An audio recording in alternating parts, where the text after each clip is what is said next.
Hi! What's up kaibigan? Ito ang Mahiwagang TV na maghahatid sa inyo ng mga kakaibang kwento, mga misteryo, hiwaga at mga kakatuwang pangyayari. Sa bidyong ito, ating tatalakayin ang tungkol sa mutya ng kidlat. Totoo nga ba ang mutya ng kidlat? At paano nga ba nabubuo ang kidlat? Ang mga ulap ay may maliliit na piraso na nagbabanggaan sa isa't isa. Ang bawat isa ay may positive charge at negative charge na tinatawag. Pag malakas ang hangin, nagkakahiwalay ang negative at positive charge. Lalo na kung may sama ng panahon na namumuo. Ang tendency na pupunta sa taas ng ulap ang positive charge at sa ibaba naman ng ulap ang mga negative charges. Dahil doon, ang negative charges ay naghahanap ng positive charges na madidikitan at ito nga yung positive charges sa lupa. At kapag nagdikit na ang dalawa, mabubuo na ang kidlat.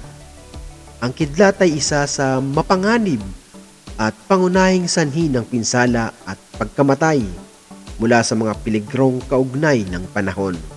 Bagamat meron din na nakakaligtas sa tama ng kidlat, pero panghabang buhay ang pinsala ng taong tinamaan nito dahil ang kidlat ay naglalaman ng 15 million volts. Pero bago tayo magpatuloy, kung bago ka pa lang sa aking channel, baka pwedeng pakipindot ng subscribe button at bell at palike na rin ang video.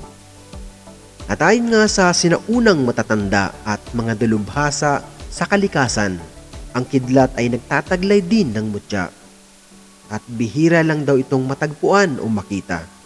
Makikita ito sa mga tinamaan ng kidlat, madalas sa katawan ng puno kung saan 2 beses na tumama ang kidlat. Ang mutya ng kidlat ay biyaya ng Ama sa mga napiling tao. Maswerte ang makakuha ng mutya na ito dahil magkakaroon sila ng kakaibang lakas at bukod sa tanging kakayahan, lalong-lalo na sa panggagamot. Kapag meron ka nito, meron kang pangkalahatang proteksyon. Magkakaroon ka ng kabal.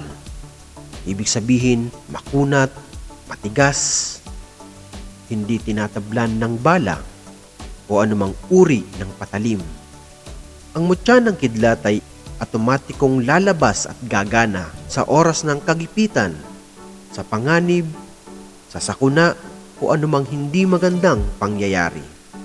Magkakaroon ka ng kakaibang lakas ng katawan, bilis at liksi na parang kidlat. Kaya magbibigay ito ng galing sa oras ng pisikal na labanan. At marami pang iba na matutuklasan mo habang ginagamit mo ito. Kapag meron ka nito, gamitin sa kabutihan at huwag sa kayabangan at kasamaan. Ang mga mutya ay isa lamang gabay at pampaswerte. Nasa Diyos pa rin ang awa at nasa tao ang gawa. Kung nagustuhan mo ang ganitong mga video, pakishare na rin sa iyong mga kaibigan at kapamilya. Maraming salamat. God bless.